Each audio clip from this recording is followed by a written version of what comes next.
Right to freedom of religion, मतलब हमारे यहाँ जो हमारे राइट्स हैं हम उसको पढ़ रहे थे, फंडामेंटल राइट।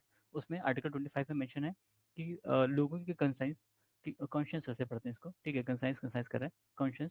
तो उनको मतलब उनको फ्रीडम है किसी भी कंसाइंस कॉन्शियस का, प्रोफेशन का, प्रोफेशन मतलब प्रोफेस कर सकते हैं, उसको प्रैक्टिस कर सकते हैं, प्रोपगेट कर सकते हैं अपने धर्म को, जो भी धर्म को फॉलो करना चाहते हैं।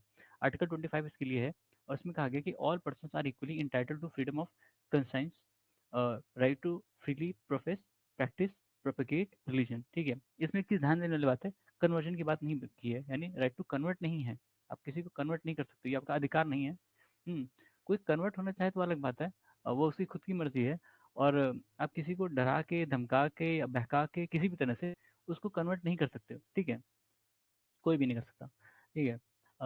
कोई चीज़ का डर दिखा के, इसलिए कई राज्यों ने अलग अलग फ्रीडम ऑफ रिलीजन बिल बनाया, फ्रीडम ऑफ रिलीजन एक्ट बनाया, और उसमें कन्वर्जन को बैन किया है कि किसी भी रूप में, खासकर जैसे लोग शादी के लिए कन्वर्जन कर लेते हैं, ठीक है, जैसे इस्लाम में एक से शादियाँ जायज़ हैं, तो उसलिए भी कर लेते हैं। प्लस कई बार डर दिखा के कि नहीं ये हो जाएगा, वो हो जाएगा, या तुम्हारा धर्म गलत है, ऐसा भी करके, ठीक है। तो इन सब कारण भी कन्वर्जन नहीं हो सकता। ये किसी को फिलैंथ्रोपी कहते हैं। एक एक केस था कि उसमें एक स्कूल था, कॉन्वेंट स्कूल था, और वहाँ पे वो मदद करते थे, कहते थे कि मदद करेंगे बच्चों की, या जो गरीब बच्चे हैं, ठीक है। तो उसमें भी उन लोगों ने वो केस आया था कि वो मदद करने के बहाने उनको कन्वर्ट कर रहे थे, ठीक है। तो वो भी नहीं कर सकते हो, ठीक है। कोई अगर आप मदद करना चाहते हो और सिंपली मदद कर दो या ना मदद करो, ठीक है, लेकिन उनको कन्वर्ट नहीं कर सकते, ऐसा। हम्म तो इसमें कौन कौन सी फ्रीडम है, एक देखा जाए तो फ्रीडम ऑफ कॉन्शियंस या कंसाइंस जिसको हम लोग कह रहे हैं, ठीक है। तो इसमें क्या है, इसमें कि मतलब किसी की अपनी इच्छा, वो किसको फॉलो करना चाहता है, कोई किसी भगवान को या किसी क्रीचर को, जिसको भी उसका मन करे। इसलिए हमने देखा कि हमारे यहाँ अलग अलग नए नए भगवान बन गए हैं, ठीक है। या कई बार खुद ही जो जिनको गॉड मैन कहा जाता है, ठीक है, और वो खुद ही को भगवान घोषित कर देते हैं कि हम ही भगवान है, ठीक है। तो वो उसकी आज़ादी है अपने यहाँ, उसको रोक नहीं सकता कोई। फिर right to profess, right to profess मतलब आप उसको, जो भी उनका, जिनको जो भी किसी का फेथ है, बिलीफ है, उसको वो ओपनली फ्रीली प्रोफेस कर सकते हैं, वो बता सकते हैं कि हाँ भाई मैं ये इस धर्म को फॉलो करता हूँ, इस पर कोई मनाही नहीं है अपने यहाँ, ठीक है। फिर राइट टू प्रैक्टिस, जो भी उनके रिलीजियस वर्शिप है, रिचुअल्स हैं, सेरेमनीज, एग्जीबिशन है, उसको वो आराम से परफॉर्म कर सकते हैं। वो नया हो या इस्टेब्लिश हो, उससे कोई मतलब नहीं है। मतलब पहले से जो चले आ रहे हिंदू, मुस्लिम, सिख, ईसाई, वो अपने हैं, और उसके बाद अगर कोई नया धर्म बना के उसको भी प्रोफेस करना चाहता है, कर सकता है।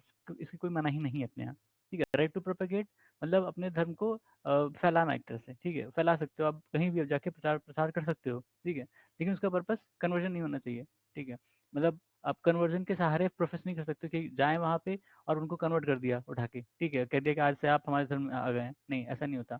आप जाके उनको बता सकते हो कि हाँ हमारा ये धर्म है, इसमें इसमें ये क्वालिटीज है वगैरह, ठीक है, ठीक है, सही है। तो ये देखो, forcible conversion impinging on the freedom of conscience guaranteed to the current to all the person alike, ठीक है। मतलब फोर्सिबल कन्वर्जन नहीं हो सकता। आर्टिकल 25 क्या कवर करता है, नॉट ओनली रिलीजियस बिलीफ यानी doctrines, but also religious practices यानी रिचुअल्स भी, ठीक है। These rights are available to all person citizen alike, मतलब जो सिटीजन है उनको और जो नॉन सिटीजन है उनको, दोनों को, मतलब नॉन सिटीजन यानी फॉरेनर्स या अलाइज, ठीक है, दोनों को ही ये राइट है, राइट टू फ्रीडम वाला, right to freedom of reason का, ठीक है। These rights are subject to public order, देखो इस इनकी रिस्ट्रिक्शन क्या क्या है, public order, morality, health and other provisions relating to fundamental rights, ठीक है। और स्टेट क्या परमिट है, state can restrict any economic, financial, political और other secular activity associated with the religious practices, ठीक है। Provide for social welfare and reform और through open Hindu religious institution of public character to all classes and sections of Hindu, ठीक है। तो इसमें दो चीज़ और परमिट की गई हैं, कौन कौन सी, एक पहला कि रेगुलेट या रिस्ट्रिक्ट कर सकता है जो इकोनॉमिक, फाइनेंशियल, पॉलिटिकल या अदर सेकुलर एक्टिविटी है किसी रिलीजियस प्रैक्टिस रिलेटेड, ठीक है। जैसे हमारे यहाँ अभी उस पर बैन लगा था ना, पटाखे लगाने पे, पटाखे लगाने पे बैन लगा था। क्यों बैन लगा था, उन्होंने कहा कि उससे प्रदूषण होता है और मतलब नुकसान होता है हेल्थ का ना, तो इसलिए रिस्ट्रिक्शन लगा दिया उस पर, ठीक है। और दूसरे वाले में क्या है, दूसरे वाले में कि जैसे जो हिंदू हिंदू के रिलीजियस इंस्टीट्यूशंस हैं, मान लो मंदिर है, कई मंदिरों में आपने देखा होगा कि दलितों को एंट्री नहीं देते हैं, ठीक है। तो वो चीज़ नहीं होनी चाहिए, उसको गवर्नमेंट रेगुलेट कर सकती है इसके हिसाब से, ठीक है। ठीक है। वो ऐसा आप मतलब किसी भी क्लास या कास्ट को वो नहीं कर सकते हो कि नहीं तुम नहीं आ सकते ऐसा, ठीक है। तो वो इसको रेगुलेट कर सकती हैं। इसीलिए हमने देखा साउथ में या कई कई स्टेट में इंडोमेंट बोर्ड बने होते हैं मंदिरों को एक्टिविटीज़ को रेगुलेट करने के लिए, ठीक है। उसमें आर्टिकल 25 इसमें और दो एक्सप्लेनेशन और दिया गया, कौन सा? वेयरिंग कृपाण, वेयरिंग एंड कैरिंग कृपाण। कृपाण होता है वो सिख जो अपने छोटी सी तलवार लेके चलते हैं ना, चाकू टाइप की, वो उसको कृपाण कहते हैं।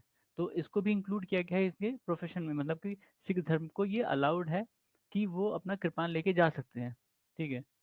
और इसमें दो चीज़ें दी गई हैं, दूसरे में क्या है, हिंदू का मतलब है, हिंदू में सिख, जैन और बुद्धिस्ट तीनों इंक्लूड है, ठीक है। हिंदू तो है ही है, उसमें सिख, जैन और बुद्धिस्ट ये भी इंक्लूडेड है, ठीक है। ठीक है। Freedom to manage religious affair according to article 26, ठीक है। इसमें कहा गया है कि जो भी रिलीजियस डोमिनेशन है उनको और भी राइट्स हैं, क्या क्या, कि वो अपने right to establish and maintain institutions for religious charitable purpose and charitable purpose, ठीक है। Right to manage its own affairs in matter of religion, right to own and acquire movable and immovable property, right to administrate such property in accordance with the law, ठीक है। ये सारे अधिकार भी अलग से दिए गए हैं आर्टिकल 26 में है, कि वो अपने रिलीजियस इंस्टीट्यूशन को इस्टेब्लिश कर सकते हैं, उसको मेंटेन कर सकते हैं चैरिटेबल पर्पस के लिए या रिलीजियस पर्पस के लिए, उनकी मर्जी। मतलब इसलिए आपने देखा होगा कि कई जो टेम्पल्स हैं, हाँ, कई जो बड़े टेम्पल्स हैं उनके कई सारे वो भी होते हैं स्कूल्स वगैरह, ठीक है। जो टेम्पल्स हैं उनके स्कूल्स होते हैं, स्कूल्स होंगे, हाँ। या जो ऑर्फनेज होते हैं, ठीक है, ऑर्फनेज होते हैं। या और भी चीज़ें जो हॉस्पिटल्स हो गया, ठीक है, हॉस्पिटल्स, हाँ, ये सब होते हैं ना उनके, कई कई टेम्पल्स के होते हैं, ठीक है। तो वो उनका उनके उनके राइट हैं, वो इस्टेब्लिश कर सकते हैं, ऐसा नहीं कि वो मंदिर है तो वो सिर्फ रिलीजियस या पूजा पाठ के लिए है, और भी कामों के लिए हो सकता है, ठीक है। फिर right to manage its own affair in matter of religion, religion के केस में जो कोई भी धर्म है वो खुद ही मैनेज करेगा चीज़ों को, उसमें सरकार या कोर्ट नहीं इंटरफेयर कर सकती। इसलिए आपने देखा होगा कि जो सबरीमाला केस था, सबरीमाला केस में ऑल्दो उन्होंने शुरू में अलाउ कर दिया था, ठीक है, सबरीमाला केस में उन्होंने अलाउ कर दिया था कि जो वुमेन है, वुमेन में वुमेन को, सारी वुमेन को बार नहीं था, सिर्फ जो एक एज ग्रुप था 15 to 40 या 45, 50 शायद, ठीक है, 15 to 50 ऐसे कुछ है, या 12 to 50 ऐसे कुछ है। इस उम्र की महिलाओं को बार है, क्योंकि उनका कहना था कि वो इनका मेंस्ट्रुएशन होता है, इसलिए ये नहीं आ सकती, ठीक है। जो लॉर्ड अयप्पा हैं वो माने गए हैं ब्रह्मचारी, ठीक है। तो जो ब्रह्मचर्य में हैं उन्हीं को ही अलाउड है, ठीक है। तो वुमेन खासकर इस जो एज ग्रुप की है उनको अलाउड नहीं था, इसके बाद वाली जो 50 के ऊपर है वो जा सकती हैं, 15 के नीचे हैं वो भी जा सकते हैं, ठीक है। तो लेकिन सुप्रीम कोर्ट ने कहा कि नहीं, ये वुमेन के खिलाफ है, ठीक है, इसलिए इसको कहा कि ये रूल नहीं फॉलो होगा, सारी वुमेन को अलाउ कर दिया उन्होंने, ठीक है। फिर बाद में स्टे लग गया, वो अलग बात है, लेकिन उस समय अलाउ कर दिया था। तो इसमें ही वो बात हुई थी, जो एक डिसेंट नोट था मैम का, जो दूसरी जज थी, महिला जज थी, उनका ही डिसेंट नोट था। उन्होंने कहा कि मतलब कोर्ट हर चीज़ नहीं बताएगा कि किस रीजन का क्या चीज़ उनका कोर फंक्शन है या नहीं है। कुछ चीज़ें वो खुद मैनेज करेंगे, मतलब उनके खुद के बिलीफ होंगे, वो उसको फॉलो करेंगे ना। अगर कोर्ट सबको बताने लगे कि नहीं यही सही है या यही गलत है, तो फिर वो रिलीजन में इंटरफेरेंस कर रहा है एक तरह से, ठीक है। फिर article 25 guarantees right of individuals, while article 26 guarantees right of religious denomination और देयर सेक्शंस, ठीक है। Article 26 protect collective freedom of religion, collective freedom of religion मतलब समूह, जैसे कि कई सारे लोग हैं वो इकट्ठा क्या सोचते हैं उसको प्रोटेक्ट करती है।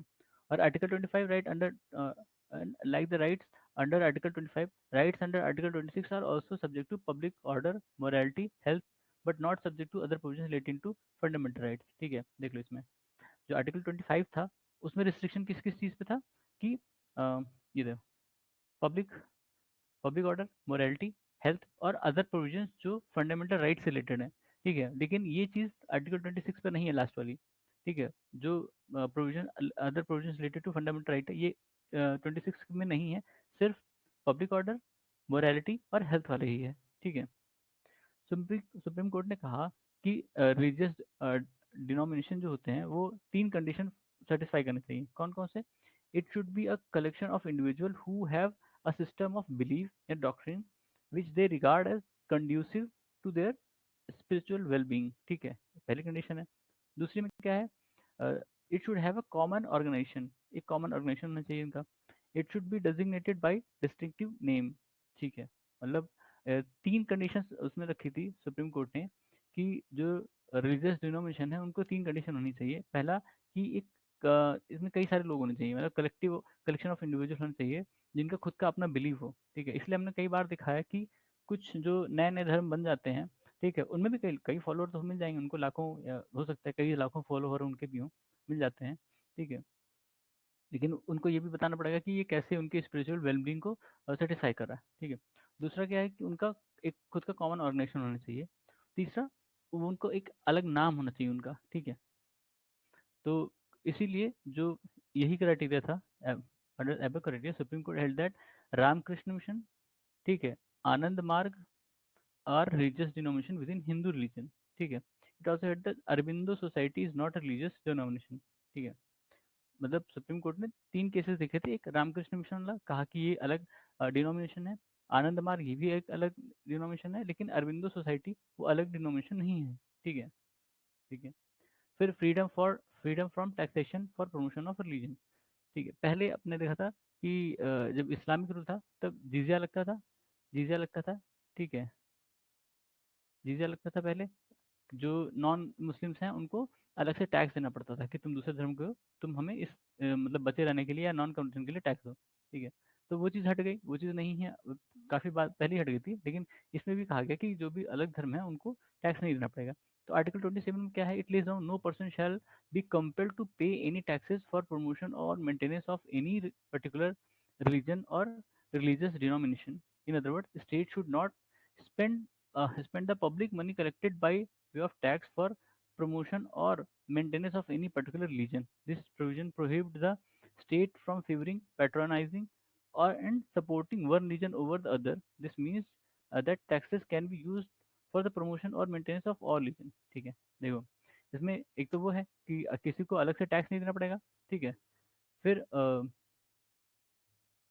दूसरा ये भी है कि जो गवर्नमेंट है, गवर्नमेंट वो जो टैक्सेस होता है उसका इस्तेमाल किसी भी धर्म के प्रमोशन के लिए नहीं कर सकती, किसी भी एक पर्टिकुलर धर्म के लिए प्रमोशन के लिए नहीं कर सकती, लेकिन सारे के लिए कर सकती है, ठीक है।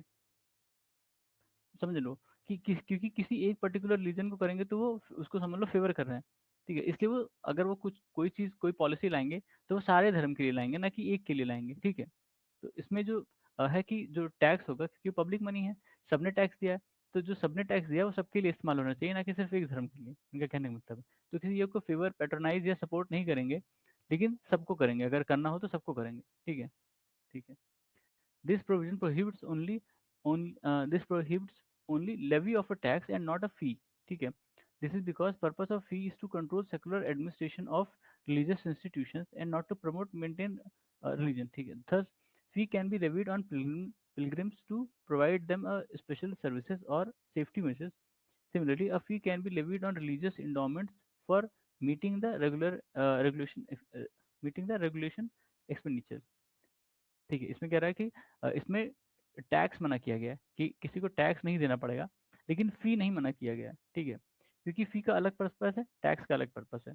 फ़ी का कहना है कि फ़ी के केस में जो उनकी सेकुलर एक्टिविटीज़ होती हैं, सेकुलर एडमिनिस्ट्रेशन हुआ किसी मंदिर का या किसी रिलीजियस इंस्टीट्यूशन का, उस पर फ़ी लगाई जा सकती है किसी की एंट्री पे। मान लीजिए कि आपको कहा गया कि वो कहते हैं ना कि पास बनता है, इतने रुपए का पास बना आप मंदिर दर्शन करने जाएँगे, ठीक है, तो वो फ़ी है एक तरह से, टैक्स नहीं है, ठीक है। तो उन और उस पे उसकी फ़ी पर टैक्स नहीं पड़ता, ठीक है, ये भी देख लो। उसकी जो फ़ी होगी उस पे टैक्स नहीं पड़ेगा, उस पे टैक्स नहीं पड़ता। Freedom from attending religious instructions, ये जो स्कूल कॉलेजेस हैं जिन स्टेट फंड से जो बनते हैं, होली और पार्शली मेंटेन्ड, ठीक है। देखो, no religious instruction shall be provided in any education institutions wholly maintained out of state funds. However, provisions shall not apply to education institutions administered by the state but established under any endowment or trust or requirement requiring imparting of religious instructions in such institution, ठीक है। मतलब इसमें कह रहा है कि कोई भी जो स्कूल है, एजुकेशन इंस्टीट्यूशन है, अगर वो पूरी तरह सरकारी फंड से बना है तो उसमें रिलीजियस इंस्ट्रक्शन नहीं दे सकते हैं। लेकिन अगर वो स्कूल किसी मतलब किसी कोई इंडोमेंट या ट्रस्ट उसके द्वारा बनाया गया है, ठीक है, किसी इंडोमेंट या ट्रस्ट ने बनाया है, लेकिन उसको एडमिनिस्ट्रेट कौन करेगी? गवर्नमेंट। तो उसमें ये, अगर उसमें ये है, उस ट्रस्ट का अगर है ऐसा कंडीशन कि वहाँ पर रिलीजियस इंस्ट्रक्शन दे सकते हैं, तो वो देना चाहिए, वो दे सकते हैं, ठीक है, उस केस में मनाही नहीं है। लेकिन अगर वो केवल और केवल स्टेट, जो स्टेट है उसके पैसे से बना है तो नहीं, ठीक है, तो वहाँ नहीं दे सकते। फिर उसके बाद क्या है? No person attending any education institution recognized by state और receiving aid out of state fund shall be required to attend any religious instruction और worship in that institution without his consent. कोई भी बंदा जो किसी ऐसे इंस्टीट्यूशन में है जहाँ पर, जिसको सरकार ने रिकॉग्नाइज किया है, या सरकार से वो एड ले रही है, पैसा वैसा, ठीक है, तो वहाँ पर भी कोई भी जो पर्सन है, जो कोई भी स्टूडेंट समझ लो, पर्सन है या स्टूडेंट है या वहाँ के स्टाफ हो गया, ठीक है, तो उनको बिना उसकी परमिशन से उसको मतलब बाउंड नहीं कर सकते कि तुम ये रिलीजियस इंस्ट्रक्शंस फॉलो करो वहाँ पे, ठीक है, ठीक है। फिर in case of minor the consent of his guardian is needed. अगर वो बच्चा माइनर है तो उनके जो गार्जियन है उनकी परमिशन लेनी पड़ेगी, ठीक है, ठीक है। Article 28 distinguishes between four type of education institution. कौन कौन से एजुकेशन इंस्टीट्यूशन हैं इसके अंडर में? Institutions Holi maintain by state, जिसको सिर्फ सरकार मेंटेन करती है। Institution administered by state but establish under any endowment trust. Endowment और ट्रस्ट, ये हमने ऊपर देखा था कि जिसको सरकार एडमिनिस्टर करती है, मतलब चलाती सरकार है, लेकिन उसको एस्टेब्लिश किसी ट्रस्ट ने या इंडोमेंट ने किया था, ठीक है। फिर institution recognise by state, institution जिनको स्टेट ने रिकॉग्नाइज किया है, ठीक है। Institution receiving aid from state, वो इंस्टीट्यूशन जिनको सरकार से पैसा वैसा मिलता है, ठीक है, ठीक है। तो इसमें क्या है, इन ए रिलीजियस, इसमें अच्छा, इन इस वाली कैटेगरी में जो रिलीजियस इंस्ट्रक्शंस है वो कम्प्लीटली प्रोहिबिटेड है, ठीक है। और बी वाले में इंस्ट्रक्शन परमिट है, रिलीजियस इंस्ट्रक्शन जो है वो परमिट है। सी डी में रिलीजियस इंस्ट्रक्शन परमिट है वॉलंटरी बेसिस पर, ठीक है, उसकी मर्जी, जो बंदा है उसमें उसकी मर्जी है, ठीक है। फिर कल्चरल और educational rights, protection of interest of minorities, ठीक है। माइनॉरिटीज इसमें बोला गया है, लेकिन माइनॉरिटी कहीं डिफाइंड नहीं है, ये नहीं बताया गया कि कितने परसेंट पॉपुलेशन है वो माइनॉरिटी कहलाएगी, 10%, 20%, 50%, ठीक है, कितना कहलाएगी नहीं पता, लेकिन है, माइनॉरिटी वर्ड डिफाइंड है। और सरकार ने भी, बताओ, सरकार ने भी माइनॉरिटी मिनिस्ट्री बना रखी है, लेकिन वो नहीं बताया कि माइनॉरिटी कौन है, ठीक है। चलो, जैन पारसी वगैरह हैं, वो तो माइनॉरिटी भाई 1%, 2% मान लोगे। जैसे मुस्लिम वाला केस होता है, वो तो कहीं 18% है, ठीक है, कहीं 20% है, कहीं कहीं 23% है, तो कहाँ तक कंसिडर करोगे, ठीक है। और कहीं कहीं जैसे कुछ स्टेट में ही उनकी मेजोरिटी है, ठीक है, कुछ स्टेट है, कुछ एक स्टेट मिजोरम में क्रिश्चियन मेजोरिटी में है, ठीक है, ऐसे करके। तो अब किस हिसाब से उसको मेजोरिटी माइनॉरिटी मानोगे, वो अलग बात है। और सुप्रीम कोर्ट ने कहा है कि किसी भी कम्युनिटी को माइनॉरिटी कंसीडर करने का तरीका है वहाँ का स्टेट का पॉपुलेशन, स्टेट का टोटल पॉपुलेशन, ठीक है। उस स्टेट में जाओगे, उस स्टेट की पॉपुलेशन देखोगे, और उस हिसाब से तय करोगे कि कौन माइनॉरिटी है, मेजोरिटी। लेकिन उसने भी ये नहीं बताया कि कितने परसेंट पे आप मानोगे कि ये माइनॉरिटी है, मेजोरिटी। मान लो कि अभी अभी तो चलो बहुत डिफरेंस है, मान लो कि 20% है, ठीक है। मान लो कि अगर वो 45-55 वाला केस हो, 45 और 55 ऐसा केस हो, तो ये 40% हो गया, तो क्या उसको माइनॉरिटी मानोगे, या मतलब मेजोरिटी मानोगे, माइनॉरिटी मानोगे, क्या है, ठीक है। अब हो सकता है कि एक 40% हो, एक कम हो उससे, वो तो हो सकता है। लेकिन अगर 40 और 45 हुआ ऐसा, ठीक है, तो कहोगे जो कम है वो माइनॉरिटी हो गया भाई, कम होना ही माइनॉरिटी नहीं है ना। सिर्फ कुछ ही परसेंट, अगर कुछ ही परसेंट या कुछ ही नंबर कम है तो वो माइनॉरिटी नहीं हो जाएगा ना, तो वही दिक्कत है, ठीक है, माइनॉरिटी डिफाइन नहीं है अपने यहाँ। फिर article 29 provides that any section of the citizen residing in any part of India having a distinct language, script or culture of its own shall have the right to conserve the same. Further, no citizen shall be denied admission to any education institution maintained by the state or receiving aid out of state fund on the ground only of religion, race, caste and or language, ठीक है, इतने पे। तो article 29 जो है वो कह रहा है कि कोई भी सेक्शन है, मतलब सिटीजन, ये सिटीजन के ऊपर है, देख लो, पर्सन नहीं बोला है, ये हमेशा ध्यान रखना कि उसमें पर्सन बोला है या सिटीजन बोला है। जब सिटीजन बोला होगा तो इंडियन सिटीजन के बारे में, पर्सन बोला है तो इंडियन सिटीजन प्लस जो फॉरेनर्स होते हैं, दोनों को वो राइट है, ठीक है। तो इसमें बोला है कि इंडियन सिटीजन, उनका एक कोई सेक्शन है, मतलब कोई एक कुछ लोग हैं जिनका खुद का अपना अलग कल्चर है, अलग लैंग्वेज है, ठीक है, अलग स्क्रिप्ट है, ठीक है, तो वो उसको कंजर्व कर सकते हैं, उनका राइट है, उनका अधिकार है। और किसी भी पर्सन को किसी भी एजुकेशन इंस्टीट्यूशन में जिसको स्टेट मेंटेन कर रही है या पैसा दे रही है, तो वहाँ पर एडमिशन नहीं डिनाई कर सकते। किस किस बेसिस पर? एक रिलीजन के बेसिस पर, एक रेस के बेसिस पर, एक कास्ट के बेसिस पर और लैंग्वेज के बेसिस पर। इन बेसिस पर उनको एडमिशन नहीं डिनाई कर सकते, उनको देना होगा, ठीक है। अगर उनका डिफरेंट रिलीजन है, रेस है, कास्ट है, लैंग्वेज है, तो आपको इनको लैंग्वेज उनको एडमिशन तब भी देना होगा, ठीक है।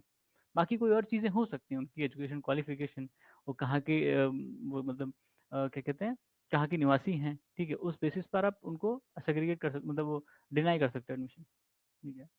अगर ये मेंशन है तो इसी को फॉलो करेंगे, बाकी चीज़ों को नहीं, ठीक है।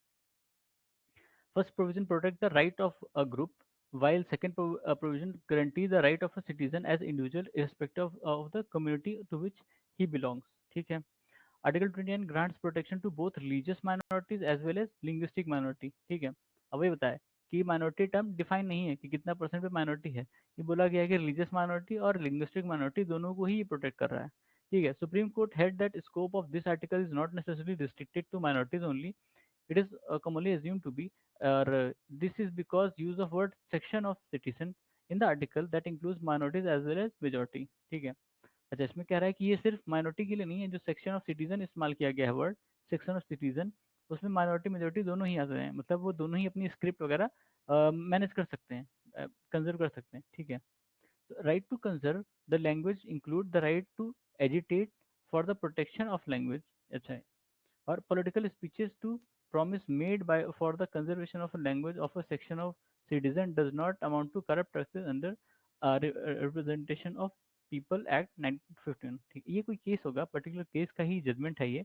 उसमें कहा है कि जो राइट टू कंजर्व है, right to conserve the language, उसमें क्या क्या चीज़ है, एक एजिटेशन की, आप अपने लैंग्वेज को बचाने के लिए एजिटेशन कर रहे हो, ठीक है, वो भी। और अगर कोई नेता कोई पॉलिटिकल स्पीच देता है कि वो किसी एक खास लैंग्वेज को बचाना चाहता है, तो वो करप्ट प्रैक्टिसेस में काउंट नहीं की जाएगी, ठीक है।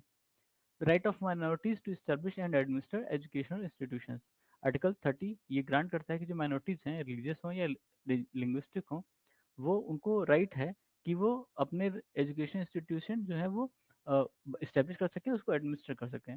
दूसरा, compensation amount fixed by state for the compulsory acquisition of any property of minority education institution shall not restrict or abrogate the right guaranteed to them. This provision was added by Amendment 44th of 1928 to protect the right of minorities in this regard. Act deleted the right to property as fundamental right, ठीक है।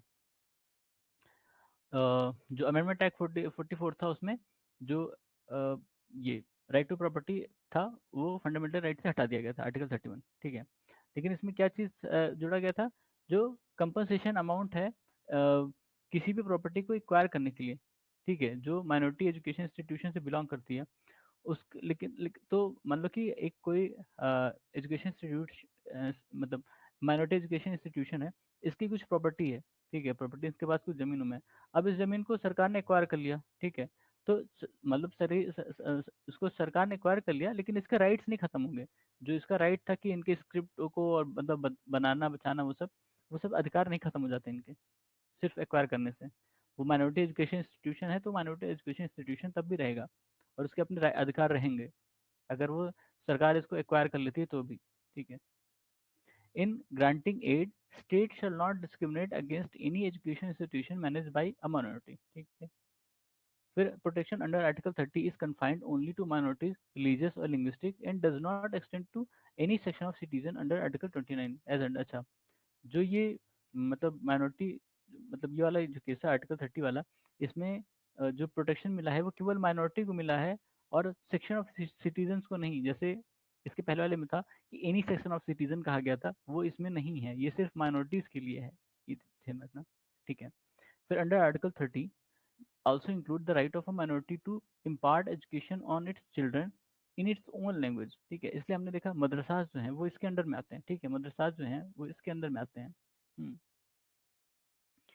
फिर minority education institution तीन तरह के होते हैं।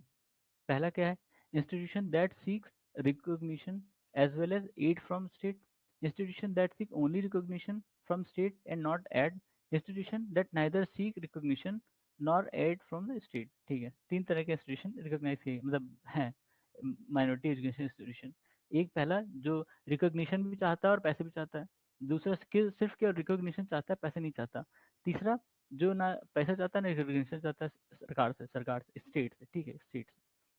The institution of first and second type are subject to regulatory power of state with regard to syllabus prescription, academic standard, discipline, sanitation, employment of teaching staff and so on. Institution of third type, तीसरा type अलग है भाई, अतरंगी है थोड़ा सा, ठीक है। Institution of third type uh, are free to administer their affair but subject to operation of general laws like contract law, labor law, industrial law, tax law, economic regulation and so on, ठीक है।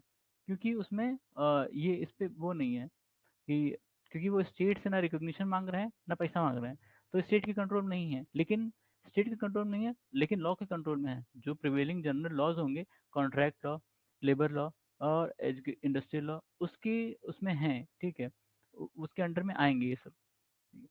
इन एक judgement था कौन सा, secretary of Malankara Syrian Catholic college case.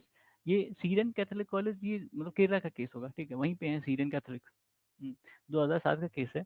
इसमें supreme court ने कहा किस केस में, एस्टेब्लिशमेंट और administration of minority education institution, और इसमें कहा क्या कहा, right of minorities to establish and administer education institution of their choice comprises following rights.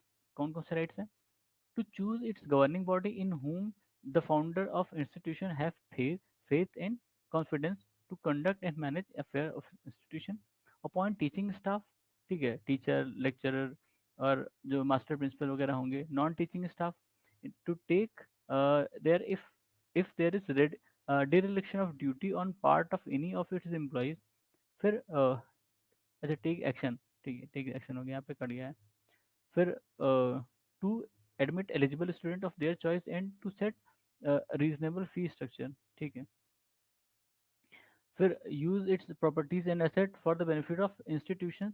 मतलब ये चीज़ें उन्होंने कहा था कि जो माइनॉरिटीज हैं उनको राइट है अपना मतलब इंस्टीट्यूशन एस्टेब्लिश और एडमिनिस्टर करने का। उसके लिए कुछ चीज़ें इसमें इंक्लूड करनी है, जैसे इंक्लूड करनी है, मतलब ये भी अधिकार है उनको। कौन कौन से अधिकार हैं, पहला, वो अपनी गवर्निंग बॉडी बना सकते हैं, जो उसके फाउंडर्स हैं वो अपनी गवर्निंग बॉडी बना सकती हैं जिनमें उनको भरोसा हो या कॉन्फिडेंस हो कि वो इसके अफेयर्स को मैनेज कर लेंगे, कंडक्ट कर पाएंगे, ठीक है। दूसरा, वो टीचिंग स्टाफ और नॉन टीचिंग स्टाफ को अपॉइंट कर सकते हैं, ठीक है। और वो जो स्टूडेंट लेंगे अपने हिसाब से उनकी एलिजिबिलिटी फिक्स कर सकते हैं, ठीक है, अपनी चॉइस से, और फीस स्ट्रक्चर भी अपने हिसाब से सेट कर सकते हैं। तीसरा, जो इसकी प्रॉपर्टीज़ हैं, ठीक है, इंस्टीट्यूशन की जो प्रॉपर्टीज़ हैं उसके किस तरह इस्तेमाल होगा वो भी वो तय कर सकते हैं, ठीक है। ये सारी चीज़ें, ये राइट्स उनको दिए हैं सुप्रीम कोर्ट की तरफ से, कहा गया है, ठीक है। फिर दूसरा क्या है उसमें, right conferred on minorities under article 30 is only to ensure equality with the majority and not intend to place the minorities in a more advantaged position vis-a-vis the majority. There is no reverse discrimination in favor of minorities.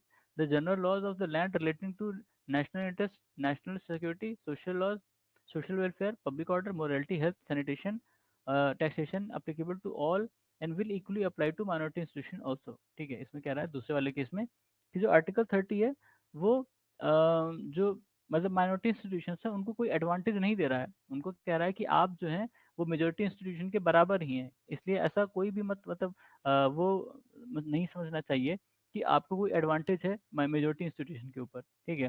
तो जो laws और वो सब लगते हैं majority institution के ऊपर वो आप पे भी अप्लाई होंगे, माइनॉरिटी वाले पे भी, ठीक है। मेजोरिटी वाले पे जो भी लॉज वगैरह लगते हैं वो आप पे भी लगेंगे। कोई कानून बना किसी एजुकेशन उसको लेके तो माइनॉरिटी इंस्टीट्यूशन पर भी वो लागू होगा, ठीक है। कोई ऐसा प्रिविलेज नहीं दिया गया है, ठीक है। उसके तीसरा क्या है, right to establish and administrate education institution is not absolute, ठीक है, not does it include the right to maladminister, ठीक है। There can be regulatory measures for ensuring educational character and standard and maintaining academic excellence, ठीक है।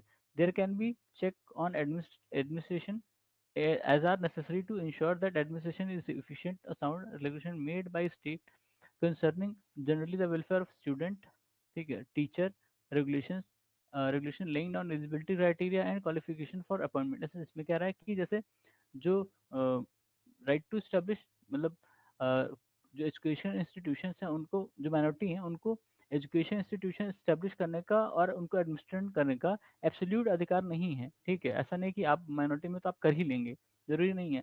सरकार बताएगी कर सकते हैं या नहीं कर सकते हैं। ठीक है, तो जो रेगुलेटरी मेजर्स हैं वो भी अप्लाई होंगे आप पे, जो स्टैंडर्ड सेट किया है सरकार ने वो भी अप्लाई होंगे आप पे।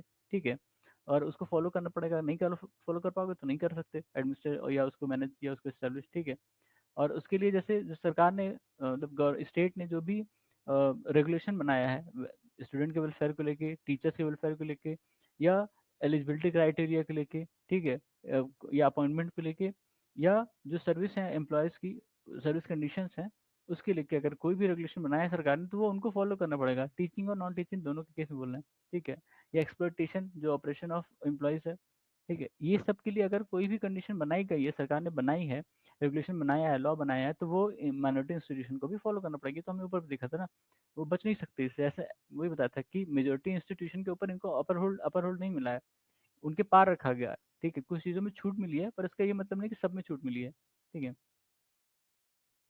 फिर subject to eligibility condition qualification prescribed by state being met, the unaided minority education institutions will have the freedom to appoint teacher lecturer by adopting any rational procedure of selection. फिर extension of aid by state does not alter the nature and character of minority education institution. The condition can be imposed by the state to ensure proper utilization of aid without however diluting the or abusing the right under article 30 30 का first. ठीक है, इसमें क्या कह रहा है कि अ, जो एलिजिबिलिटी कंडीशन या क्वालिफिकेशन स्टेट बताएगा वो तो उनको फॉलो करना पड़ेगा, चाहे वो अनएडेड है। जो अनएडेड माइनॉरिटी एजुकेशन इंस्टीट्यूशंस हैं उनको थोड़ा सा फ्रीडम है कि वो अपने हिसाब से टीचर अपॉइंट कर सकते हैं, टीचर लेक्चर अपॉइंट कर सकते हैं, कोई भी एक रेशनल या रेशनल प्रोसीजर उनको फॉलो करना होगा उसके सिलेक्शन के लिए। ठीक है, फिर जो जो स्टेट है, ठीक है, स्टेट अगर किसी माइनॉरिटी एजुकेशन इंस्टीट्यूशन को पैसे वैसे दे रहा है तो उनके वो जो राइट्स हैं वो नहीं खत्म होते उस इंस्टीट्यूशन के। ठीक है, वो कोई अगर मान लो कि कोई कंडीशन में इम्पोज कर रहा है तो वो ऐसा नहीं होगा कि उनके जो आर्टिकल 31 में जो राइट्स हैं उसको डाइल्यूट कर सकें। ठीक है, वो डाइल्यूट नहीं कर सकते। आप कुछ कंडीशन लगा सकते हो लेकिन उन राइट्स को नहीं डाइल्यूट कर सकते हो। ठीक है। ठीक है, फिर राइट टू कॉन्स्टिट्यूशन रेमेडीज, हम आ गए आर्टिकल 32 पे। आर्टिकल 32, ठीक है, बहुत काम का है, मतलब इसके बारे में कई चीज़ें कही गई हैं, तो वो देख लेते हैं क्या क्या कहा है किसने। डॉक्टर अम्बेडकर ने कहा कि it is most important article of constitution, an article without which this constitution would be nullity. ठीक है, this is very soul of the constitution, याद रखना, soul of the constitution and very heart of it, ये अम्बेडकर जी के शब्द हैं।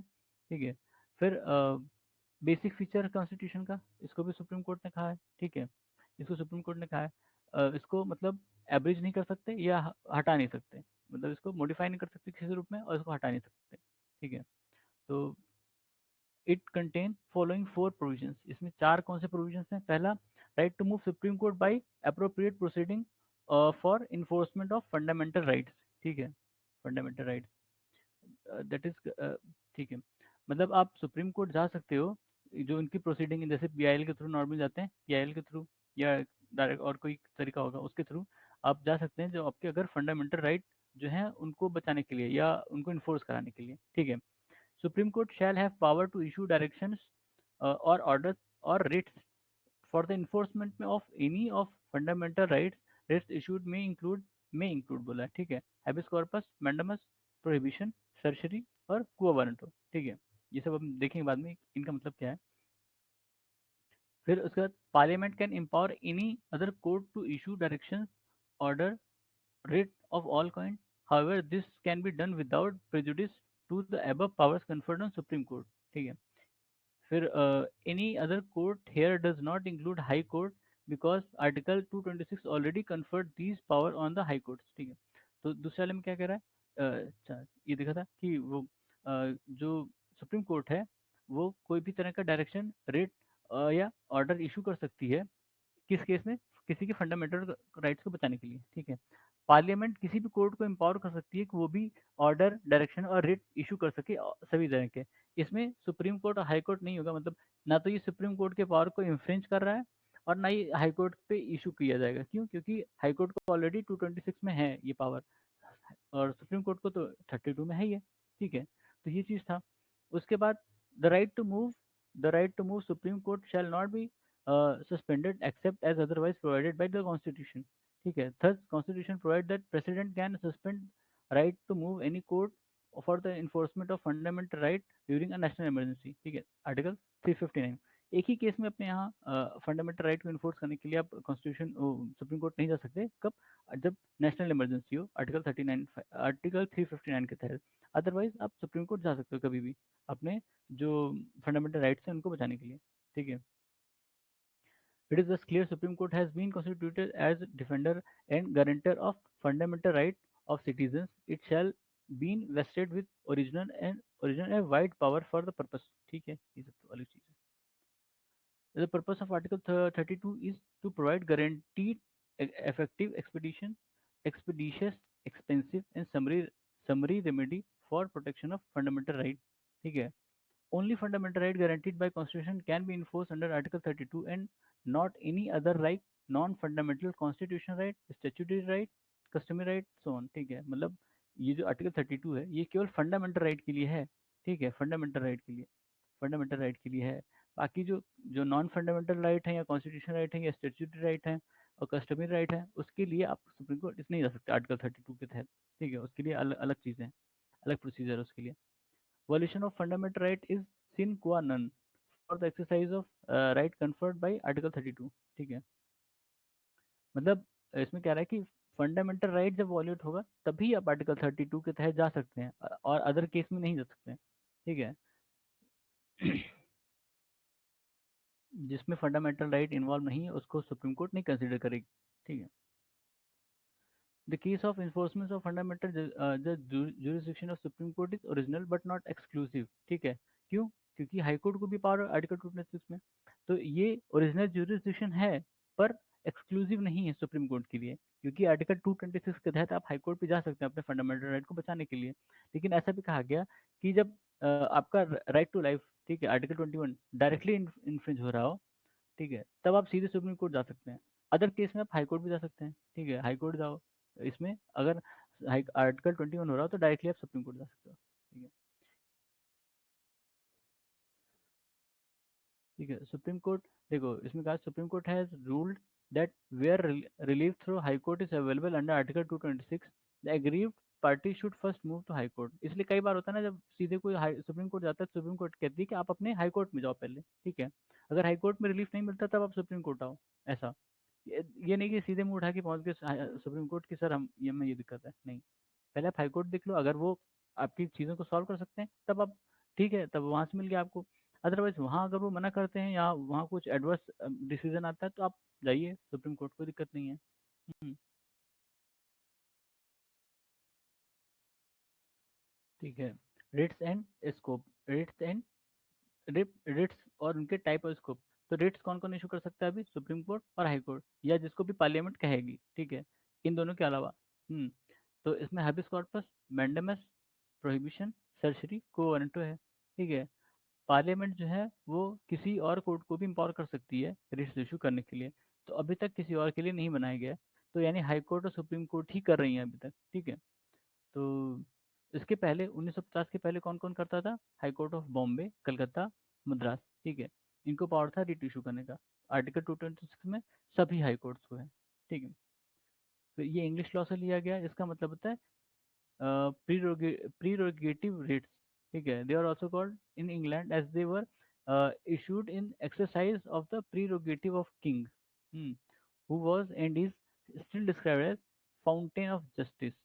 ठीक है, later the high court started issuing these writs as extraordinary remedies to uphold the right and liberties of British people। अच्छा, सही है, मतलब ब्रिटेन से लिया गया है क्योंकि ये जो वहाँ के किंग हैं उनको फाउंटेन ऑफ जस्टिस कहा जाता था, तो उनके बिहाफ पर ये इशू किया जाता था रिट्स। इसको इसलिए प्रीरोगेटिव रिट्स कहा जाता है। ठीक है, हम शॉर्ट में रिट्स कहते हैं। Writ jurisdiction of supreme court differ from that of high court तीन एस्पेक्ट में। जो सुप्रीम कोर्ट का हाई कोर्ट का रिट्स इशू है वो डिफरेंस है। क्या डिफरेंस है? Supreme court can issue writs only for the enforcement of fundamental right, where high court can issue writs only for the enforcement of fundamental right, but अच्छा not only fundamental right but also any other purpose. ठीक है, जो supreme court है केवल fundamental right के case में ही writ issue कर सकता है। हाई कोर्ट जो है फंडामेंटल राइट प्लस जो भी और चीजें हैं उनके केस में भी रिट इशू कर सकता है। ठीक है, expression for any other purpose refers to the enforcement of any ordinary legal right. ठीक है, उस केस में ये हाई कोर्ट के पास आ जाएंगे। ठीक है, तो मतलब सुप्रीम कोर्ट का जो स्कोप है वो थोड़ा सा कम है, हाई कोर्ट का ज़्यादा है इस केस में, रेट के केस में।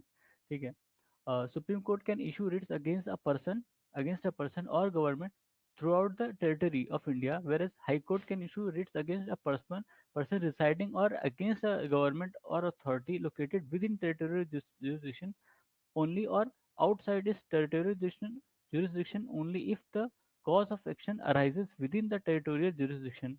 ठीक है, the territorial jurisdiction of supreme court for this. अच्छा, इसमें बता रहा है कि दूसरा वाला केस क्या है कि मान लो कि जो सुप्रीम कोर्ट है वो पूरे इंडिया में किसी भी जो पर्सन है वो कहीं भी डिसाइड करता है उसके लिए रिट इशू कर सकती है। ठीक है, उसके अगेंस्ट या उसके लिए। ठीक है, लेकिन हाई कोर्ट क्या है वो अपने जो उनका जुरिस्डिक्शन एरिया है वो उनको फॉलो करती है, उसके बीच में वहाँ जो रहता हो उस एरिया के अंदर में उनके लिए या उनके उनके खिलाफ इशू कर सकती है।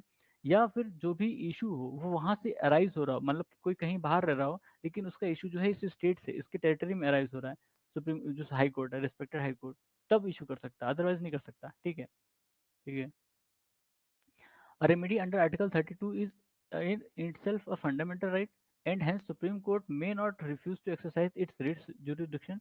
On the other hand, remedies under Article 26 226 is discretionary, and hence High Court may refuse to exercise its writ jurisdiction। मतलब फंडामेंटल राइट, क्योंकि आर्टिकल 32 जो है वो फंडामेंटल राइट है और सुप्रीम कोर्ट का केस काम ही है कि उनको फंडामेंटल राइट बचाना है आपका, तो वो नहीं, मतलब इनका जो आपका रिट रिट जुरिस्डिक्शन है वो उसको मना नहीं कर सकती, लेकिन हाई कोर्ट कर सकता है। क्यों? क्योंकि उसके लिए डिस्क्रिशनरी है। ठीक है, तो article 32 does not merely confer power on the Supreme Court as Article 226 does on High Court to issue writs for enforcement of fundamental right or other right as part of its general jurisdiction. Supreme Court is thus constituted as a defender and guarantor of fundamental right। ठीक है। ठीक है, तो मतलब इसमें कह रहा है कि सुप्रीम कोर्ट को सिर्फ ये पावर नहीं, मतलब उनको सुप्रीम कोर्ट जो है वो आपके फंडामेंटल राइट का गारंटर भी है और उसको डिफेंड भी करता है। ठीक है, हाई कोर्ट के केस में ऐसा नहीं है, वो ऑप्शनल है उनके लिए। ठीक है, हैबिस कॉर्पस का मतलब to have the body of. ठीक है, हैबिस कॉर्पस लैटिन वर्ड है, उसका मतलब होता है to have the body of. जैसे कोई पर्सन अगर नहीं है या डिटेन्ड है, हाँ, तो जो हाई कोर्ट है या सुप्रीम कोर्ट है वो कह सकती है कि उस पर्सन को यहाँ पे हाजिर करो। ठीक है, हैबिस कॉर्पस। ठीक है, the court then examine the cause and legality of detention. It would set the detained person free if the detention is found to be illegal, thus this right is bulwark of individual liberty against arbitrary detention. इसमें दोनों ही आते हैं। ठीक है, सरकार भी आती है, कोई पर्सन भी आता है। Habeas corpus habeas corpus can be issued against both public authorities as well private individual. ठीक है, जैसे आप कह लिए कि आपका कोई मित्र है, उसके घर वाले उसको बाहर नहीं जाने दे रहे हैं, ठीक है, बंद किए पड़े हैं कमरे में, तो आप जा सकते हैं हाई कोर्ट, कह देंगे भैया हमारा जो दोस्त है उसको बंद किए पड़े हैं कमरे में। ठीक है, और वो इसकी फिर इशू करेगी, हाई कोर्ट जो रिट इशू करेगी और उस पर्सन को लाना होगा उनको हाई कोर्ट में, और उससे पूछेंगे कि तुम्हें बंद किया है, तुम अपनी मर्जी से नहीं आना चाहते हो। ठीक है, ऐसा। The the writ on the other hand not issued कहाँ पे, detention is lawful proceeding is for contempt of legislature और court, detention is by competent court, और detention is outside the jurisdiction of court. ठीक है, इसमें चार cases में इसमें रिट नहीं इशू कर सकते। किस किस केस में है? पहला कि जब डिटेंशन जो है वो लॉफुल हो। ठीक है, मतलब सर जो पुलिस है वो उठा के ले गई है किसी केस से रिलेटेड। ठीक है, या जो प्रोसीडिंग उसके खिलाफ चले उसको डिटेन किया गया है किसी जो लेजिस्लेचर है या कोर्ट के खिलाफ कंटेम्प्ट केस चल रहा हो, जब तब उसको अगर डिटेन किया गया है, तब भी ये रिट नहीं इशू हो सकता। और या किसी कंपिटेंट कोर्ट द्वारा उसको डिटेन किया गया हो, तब भी नहीं कर सकता। या वो बंदा जो है इस कोर्ट के जुरिस्डिक्शन से, यानी हाई कोर्ट होगी, हाई कोर्ट के जुरिस्डिक्शन से बाहर है, या फिर मान लो दूसरे देश में हो, सुप्रीम कोर्ट के जुरिस्डिक्शन से बाहर हो गया। ठीक है, फिर mandamus, it literally means we command. Mandamus का मतलब होता है वी कमांड। ठीक है, तो ये किसको कमांड देगी? जो लोअर कोर्ट्स हैं, ठीक है, या पब्लिक ऑफिशियल्स हैं, उनको कमांड कर सकते हैं। ठीक है, तो mandamus it command the issue the it is a command issued by a court to a public official asking him to perform his official duties that he has failed or refused to perform. It can also be issued against any public body, corporation, an inferior court, a tribunal or a government for the same purpose. मतलब ये सिर्फ जो public authorities हैं, और public authorities या lower court, public authorities, ठीक है, public authority हो या लोअर कोर्ट हैं जो उनके खिलाफ इशू होता है, लोअर कोर्ट, ठीक है, we command, we command public authority और लोअर कोर्ट के खिलाफ। It can not be issued against किसके खिलाफ, अगेंस्ट अ प्राइवेट इंडिविजुअल और बॉडी, ठीक है, enforcement, enforce departmental instruction that does not possess statutory force, ठीक है, और when duty is discretionary and not mandatory, ठीक है, जब डिस्क्रिशनरी हो मैंडेटरी हो, to enforce a contractual obligation against the President of India or state governors against the Chief Justice of High Court acting in judicial capacity, ठीक है, किसके किसके खिलाफ नहीं इशू कर सकते हैं ये वी कमांड वाला या मैंडमस, किसके खिलाफ, पहला कोई प्राइवेट बॉडी या इंडिविजुअल हो, ठीक है, या जो जहाँ पर कोई भी डिपार्टमेंट इंस्ट्रक्शन जो स्टेचुटरी फोर्स ना हो, ठीक है, कोई इंस्ट्रक्शन इशू किया गया और वो स्टेचुटरी नहीं है तो उस पर नहीं कर सकते हो, या जहाँ पर जो ड्यूटी है वो डिस्क्रिशनरी हो, मैंडेटरी ना हो, ठीक है, मतलब उसकी मर्जी करे या ना करे, तो उस केस में आप उसको फोर्स नहीं कर सकते कि नहीं तुम करो, ठीक है। फिर ये किसी कॉन्ट्रेक्चुअल ऑब्लिगेशन को इन्फोर्स करने के लिए नहीं कह सकता, और प्रेसिडेंट और गवर्नर के खिलाफ नहीं कर सकते, और किसी चीफ जस्टिस जो हाई कोर्ट में है वो अपनी जुडिशियल कैपेसिटी में जो कर रहे हैं उनके खिलाफ भी नहीं कर सकते, ठीक है। प्रोहिबिशन का मतलब होता है टू फॉरबिड, ठीक है, ये हाई कोर्ट द्वारा लोअर कोर्ट को इशू किया जाता है या ट्रिब्यूनल के खिलाफ, तो उनको जैसे कोई भी प्रोसीडिंग चल रही है उसको बंद करने के लिए, उसको रोकने के लिए, ठीक है, ठीक है, खासकर जब वो उसमें मतलब उनकी जुरिस्डिक्शन में ना हो, उनको रोकने के लिए ये इशू किया जाता है हायर कोर्ट द्वारा, ठीक है। तो जैसे वी कमांड था, इसमें कह रहे हैं कि तुम वो काम करो, इसमें प्रोहिबिशन में तुम ना करो, ऐसा है, ठीक है, ये prohibition directs inactivity. While the writ of prohibition can be issued only against judicial and quasi-judicial authorities and not available against administrative authorities, legislative bodies या private individual और bodies, ठीक है, ये सिर्फ जो जुडिशियल या क्वाजी जुडिशियल अथॉरिटी हैं उन्हीं के खिलाफ ही प्रोहिबिशन इशू होता है, ठीक है, खासकर मतलब ऑब्वियस सी बात है, हायर कोर्ट लोअर कोर्ट के खिलाफ ही करेंगे, ठीक है, लोअर वाला हायर को नहीं कह देगा कि प्रोहिबिशन, ठीक है। फिर सर्जरी मतलब होता है टू बी सर्टिफाइड और to be inform, it is issued by higher court to a lower court और tribunal to transfer a case pending with the latter to itself to quash the order of the latter in case, ठीक है, मतलब जो higher court होती हैं वो lower court से कहती हैं कि तुम ये जो केस है ये मेरे पास ट्रांसफर करो ताकि हम इसको क्वेश कर सकें, इसको खत्म कर सकें, ठीक है, ठीक है? मतलब कोई भी ऑर्डर क्वेश करने के लिए या वो केस को ट्रांसफर करने के लिए, दो चीज़ें हैं, ठीक है, मतलब मान लो कि हाई कोर्ट है, हाई कोर्ट है और ये डिस्ट्रिक्ट कोर्ट है, डिस्ट्रिक्ट कोर्ट है, तो हाई कोर्ट इसको कहेगी कि जो केस चल रहा है तुम इसको खत्म करो या फिर ये केस मेरे पास ट्रांसफर करो, ठीक है, दोनों की चीज़। हम्म। फिर it issued on the ground of excess of jurisdiction or lack of jurisdiction or error of law, ठीक है, unlike prohibition which is only preventive, certiorari is both preventive and as a curative, ठीक है, जो prohibition था उसमें रोकते हैं, सिर्फ प्रोहिबिशन में रोकते हैं कि ना करो तुम, ठीक है, ना करो, सर्जरी में वो कहते हैं कि या तो ना करो या रोक दिया कि ठीक है तो जो जो भी तुमने फैसला दिया था गलत है, या कहेंगे कि मेरे पास लाओ हम इसको देखेंगे, ऐसा, ठीक है, सर्जरी में तो क्यूरेटिव भी है और प्रिवेंटिव भी है, दोनों भी है, ठीक है। Previously the writ of issue could be issued against any judicial और quasi judicial authorities and not against administrative authorities. 1991 में ये चेंज हुआ और कहा कि सुप्रीम कोर्ट ने कहा कि जो सर्जरी है वो एडमिनिस्ट्रेटिव अथॉरिटी के खिलाफ भी मतलब अगर वो कोई इंडिविजुअल का राइट अफेक्ट हो रहा है तो उसके खिलाफ भी इशू किया जा सकता है, ठीक है। तो सर्जरी जो है वो लेजिस्लेटिव बॉडीज और प्राइवेट इंडिविजुअल, ठीक है। अच्छा, प्रोहिबिशन, प्रोहिबिशन जो है, प्रोहिबिशन और सर्जरी ये लेजिस्लेटिव बॉडीज और प्राइवेट इंडिविजुअल और बॉडीज के खिलाफ नहीं अवेलेबल है, ठीक है, एडमिनिस्ट्रेटिव के खिलाफ ये सर्जरी अवेलेबल है, ठीक है, याद रखना। क्वो वारंट का मतलब होता है कि बाय व्हाट अथॉरिटी, ठीक है, बाय व्हाट अथॉरिटी और वारंट, ठीक है, जैसे कि कोई कोई किसी ने कोई ऑफिस ऑक्यूपाई किया है या किसी को कोई पोस्टिंग मिली है तो उससे पूछ सकते हैं कि किसकी अथॉरिटी से आपको मिली है, ये जो ऑर्डर इशू किया किसकी अथॉरिटी से इशू किया, वैसा, ठीक है। तो it is issued by the court to inquire into legality of claim of a person to a public office, ठीक है। It prevents illegal assumption of public office by a person. The writ can be issued only in case of substantive public office of a permanent character created by state or by constitution. It cannot be issued in case of ministerial office और private office, ठीक है।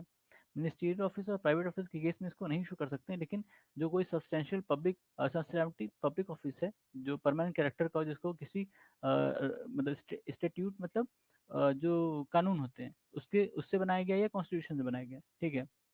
फिर unlike the other four writs, this can be solved by any interested person and not necessary by aggrieved person. अच्छा, कोई भी issue, कोई भी पहुंच सकता है कोर्ट और कह दे कि भाई सर बताइए कि ये इन्होंने कैसे ये मतलब ये मान लो कि ये जो पर्सन है, जो पर्सन ये ऑक्यूपाई कर रहा है ये ऑफिस, ये लेस क्वालिफाइड है या उतना क्वालिफाई इसका क्वालिफिकेशन उतनी नहीं है जितने चाहिए होती है, या सीनियरिटी उतनी नहीं है, तो वो पूछ सकते हैं कि भाई आप किसकी अथॉरिटी से ये ऑफिस ऑक्यूपाई कर रहे हो, ठीक है। ठीक है। ठीक है। Arm forces and fundamental rights, ठीक है, arm forces and fundamental rights, इसको यहीं पे रुकते हैं, फिर हम 33 से 35 और वो इसके बाद में देखेंगे, ठीक है। तब तक के लिए धन्यवाद।